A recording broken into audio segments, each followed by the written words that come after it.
On va revenir sur les relations assez bizarres entre les astronomes et les astrologues au XIXe siècle et au XXe siècle.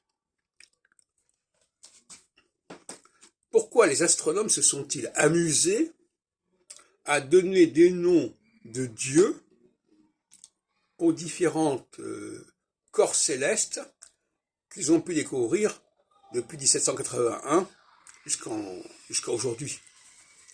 Cette façon de puiser dans la mythologie, dans les mythologies d'ailleurs. De qui se moque-t-on finalement?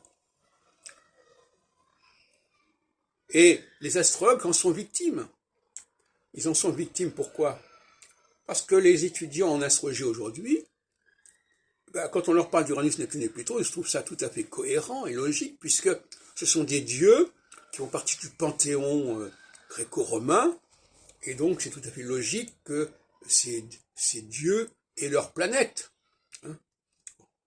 Bon, alors apparemment ils ont oublié qu'on a donné ces noms très tardivement. Cérès c'est 1801, Neptune c'est 1846, Pluton c'est 1930.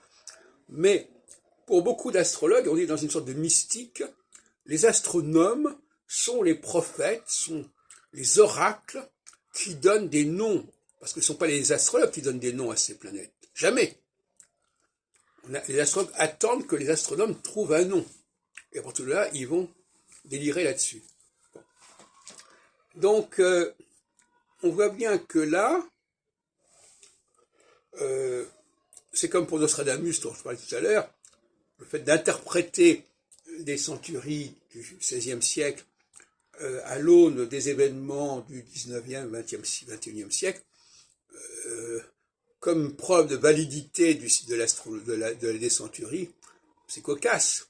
Et là, cette façon pour les astrologues de vouloir se servir comme Jean-Pierre Nicolas, comme Roger Ecquet, comme Yves Lenoble, comme André Barbeau, de ces nouveaux facteurs, bon, c'est cocasse. Le mérite d'André Barbeau, c'est, dans son indice cyclique, de ne pas tenir compte du nom des planètes. Il dit, il y a tant de planètes qui sont ensemble, mais on oublie de quoi il s'agit. Alors, je reviens là-dessus en disant, la grande erreur, c'est de ne pas avoir compris que les noms devaient être attribués aux signes zodiacaux, aux constellations zodiacales, et non pas aux planètes. Parce que les planètes, justement, elles sont là pour circuler à travers ces différents signes, et donc elles ne sont pas censées elles-mêmes être porteuses de signification. C'est elles qui déclenchent la signification de tel et tel signe qui est traversé. C'est ce qu'on appelle, dans le jargon astrologique, les directions, la dialectique entre les prometteurs et les significateurs. Et bien ça, aujourd'hui, on ne veut pas comprendre. Et même Michel Gauquelin, j'en ai déjà parlé, est tombé dans le panneau.